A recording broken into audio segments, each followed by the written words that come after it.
সমন্বয়ক। বর্ণাত্মদের দাবি সমন্বয়করা ত্রাণ বিতরণের নামে জলে নেমে নোংরামি করছে। হ্যালো এভরিওয়ান, কেমন আছেন সবাই? চলে আসলাম আপনাদের সামনে আবার নতুন একটি ভিডিও নিয়ে। আজকে যে বিষয়টা সম্পর্কে কথা বলবো, এই বিষয়টা সম্পর্কে আপনারা কখনোই প্রস্তুত ছিলেন না। উপদেষ্টা এবং সমন্বয়ক যারা আছেন তারা যখন বানভাসী এলাকায় গেল, তখন তাদেরকে সেখানকার জনগণ ধরে গণধোলাই দিল। এটা কখনো ভাবতেও পারিনি যে এরকম কোনো ঘটনা আমাদের সামনে আসবে, আমরা এরকম কিছু দেখবো। সো গাইস, কথা না বেরিয়ে চলে যাবো আমরা সরাসরি স্ক্রিনে, এবং সম্পূর্ণ থাকছে পুরো ভিডিও জুড়ে। আটক হয়েছেন 10 সমন্বয়ক। বর্ণাত্মদের দাবি সমন্বয়করা ত্রাণ বিতরণের নামে জলে নেমে নোংরামি করছে।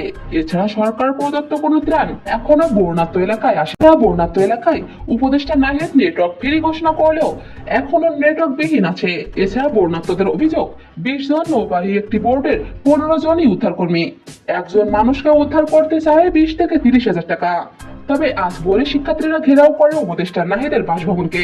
তাদের অভিযোগ, বর্ণাত্মদের এলাকায় ত্রাণ দিতে চেয়েও দেননি উপদেষ্টা নাহিদ, এমনকি পরিদর্শনেও যাননি তিনি। উপদেষ্টা আসিফ মাহমুদ সাংবাদিক নিয়ে শুধুমাত্র সহমর্মিতা জানাতে এসেছিলেন কিছু কিছু মানুষের বাড়িতে। তবে তিনি কোনো আর্থিক বা খাদ্য সামগ্রী দিয়ে সহযোগিতা করেননি। বর্ণাত্মদের অভিযোগ, ডক্টর ইউনূস কোনোভাবেই তাদের সহযোগিতা বা আশ্বাস প্রদান করেননি।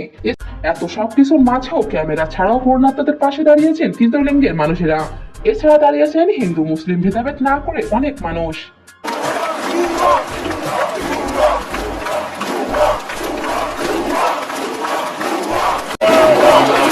সকাল বাজে 5:49। এত সময় কেন আমাদের এই এতগুলো শিক্ষার্থীকে এইখানে দাঁড়ায় থাকা লাগবে? তারা কেন তাদের পার্সোনাল গাড়ি থাকছে? এবার ছাত্র জনতার তোপের পক্ষে সমন্বয়ক ও উপদেষ্টারা। তো গাইস, আপনারা সম্পূর্ণ ভিডিওটি দেখলেন এবং এই ভিডিও সম্পর্কে আপনাদের মূল্যবান মতামত অবশ্যই জানাতে ভুলবেন না। আপনাদের মূল্যবান মতামত কমেন্ট বক্সে জানিয়ে যাবেন। দেখা হবে আপনাদের সাথে অন্য কোনো ভিডিওতে। ভালো থাকবেন, সুস্থ থাকবেন। আল্লাহ হাফেজ।